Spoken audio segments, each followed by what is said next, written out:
Vidas passadas do Buda e Rei Rama IX. Bom dia a todos vocês. Vieram aqui hoje na cerimônia anual de Kathina, aqui em Wat Marp Jan. Nós que somos fiéis, que temos fé, que acreditamos no Buda, nós que acreditamos que ele nos ensinou a construir bondade, construir generosidade, moralidade e meditação, que nos ensinou a fazer doações, doar comida, doar requisitos básicos, ou então a ajudar a construir templos, estupas ou moradias para os monges. Até mesmo doar os 4 requisitos básicos da vida, como pindapata e remédios.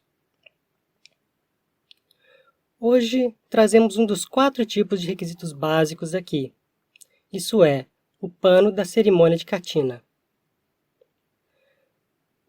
Essa cerimônia, chamamos de abertura da Kathina, temos ela desde os tempos do Buda, quando o Buda deu permissão para que 5 monges que houvessem passado o retiro da estação das chuvas juntos em um mosteiro em harmonia, pudessem realizar essa cerimônia de Kathina. Essa harmonia é uma coisa importante. Essa sangha tem que estar em um mesmo mosteiro, ter a qualidade de serem verdadeiros em passar o retiro das chuvas naquele lugar. E tem que ter a qualidade de determinação, de passar os 3 meses em um mosteiro determinado, e ficarem juntos em harmonia, todos com um só coração, no campo do Dharma e da disciplina monástica. Sendo as coisas assim, o Buda deu permissão que os leigos trouxessem um pano para doar. E antigamente a maneira de tecer o tecido era diferente. Eles ainda usavam instrumentos manuais naquela época para tecer o tecido. E com isso faziam um manto à mão, costurando os diferentes pedaços de tecido juntos. Hoje em dia é mais desenvolvido, porque temos máquinas de tecer e o pano já vem tingido. Mas, nos mosteiros de floresta, ainda mantemos o costume de receber um pano branco e costurá-lo e tingi-lo com tintura de madeira de jaca, mantendo assim a disciplina e costumes dos mosteiros de floresta, da linhagem de Adyaman, da linhagem de Ajahn Chah.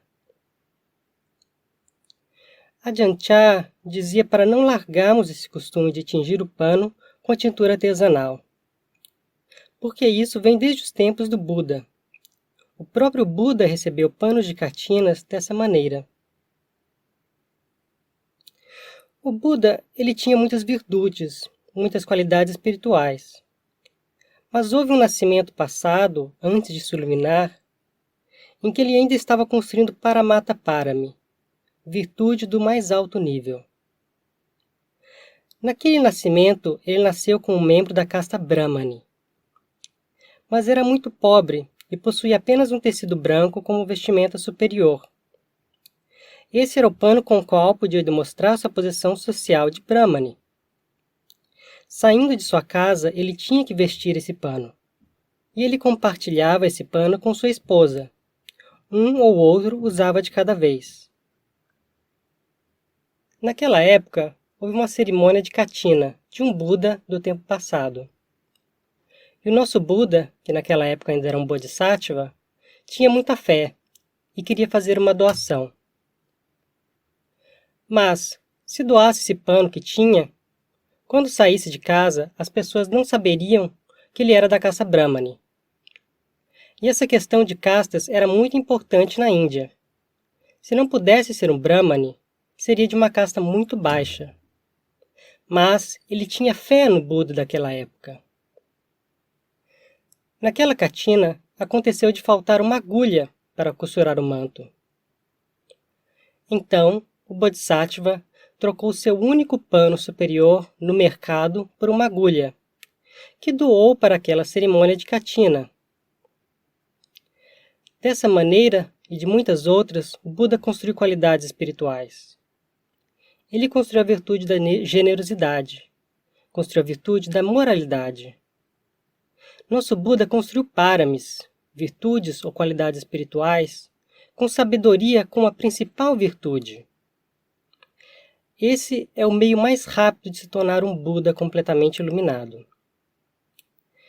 Antes que o Bodhisattva pudesse receber a previsão de que seria um Buda no nascimento futuro, precisou construir paramis por 16 períodos incontáveis de tempo. Um período de tempo tão longo que nem podemos contar. Um ano de nossa vida não se compara com os milhões de um período incontáveis de tempo. E o Buda demorou 16 períodos desses antes de receber a predição de que seria um Buda. Depois disso, ainda teve que construir ainda mais qualidades espirituais. Por mais 4 períodos incontáveis desses, e ainda mais 100.000 ciclos cósmicos.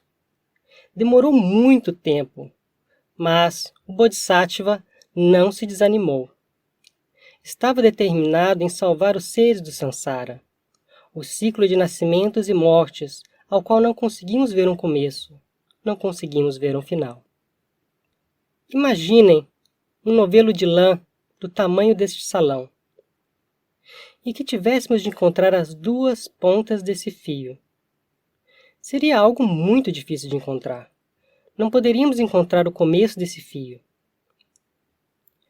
Agora, imaginem que esse novelo fosse do tamanho do país.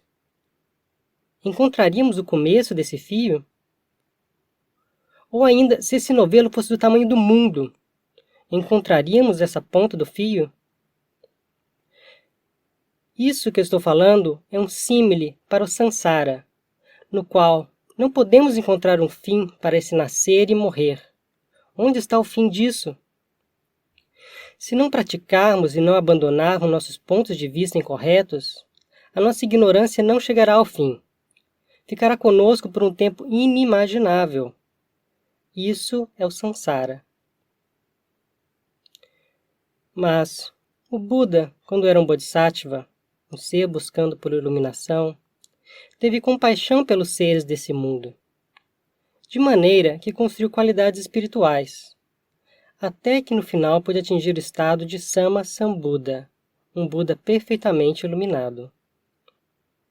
Isso porque, em nascimentos passados, pôde construir muitas qualidades espirituais.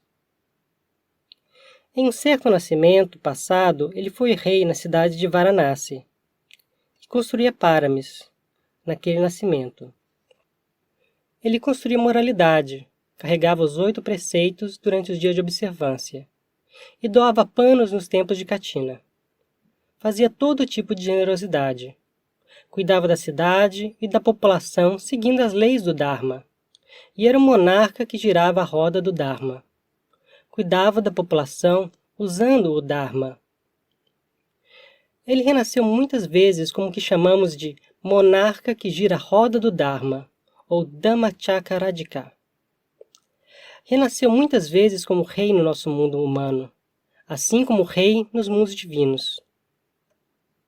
O Buda renasceu muitos nascimentos cultivando qualidades espirituais. Foi rei, teve muitos seguidores, e agia com metta, bem-querer, de maneira que seus seguidores amavam ele como rei.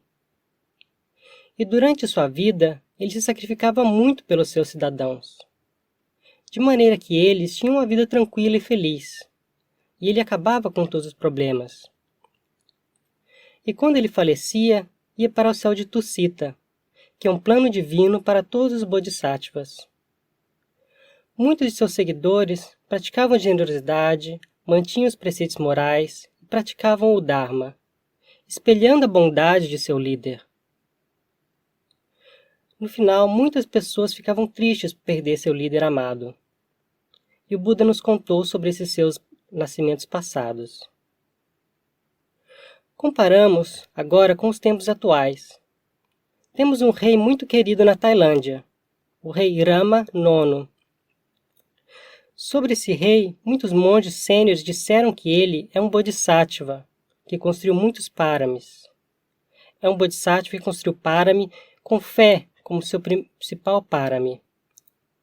Essa é uma maneira de construir paramis que leva mais tempo do que construir parami por sabedoria, que é o caso do nosso Buda. Mas nessa época, nosso rei querido construiu parami através de virya, energia. Lembramos de uma história de uma vida passada do Buda, em que ele era bodhisattva e construía parami de virya. Nesse nascimento, ele caiu no mar após um naufrágio, e seguiu nadando até o fim de suas energias. Ainda que não visse a praia, ele seguia nadando, até quando não aguentava mais e desmaiou. Os devas o levaram até a costa, porque não queriam que alguém de tanto parami acabasse ali.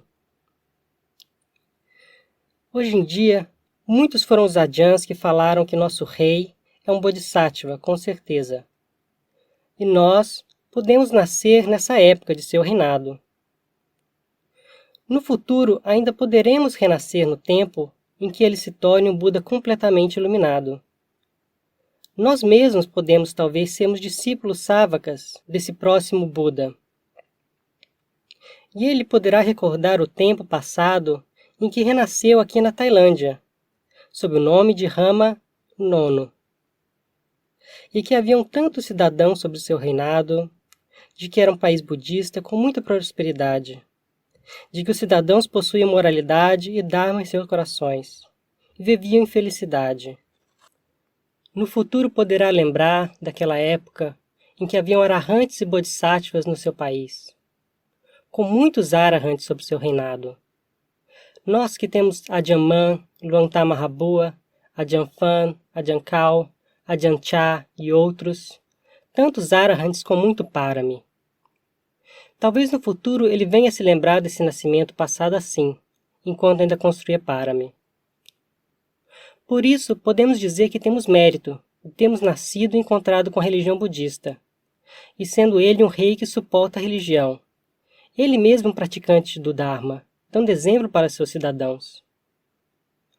Ajahn Chah disse uma vez que a meditação do rei era muito boa. Isso, observamos, era um arahant falando sua opinião, o que significa que o rei tem ótimo samadhi. Ele é um exemplo para todos nós, um bodhisattva que todos devemos seguir. Hoje, podemos dedicar esse mérito do nosso oferecer as oferendas de Katina para o Buda, o Dharma e a Sangha, e também para o nosso rei. Que todos prosperem em bênçãos.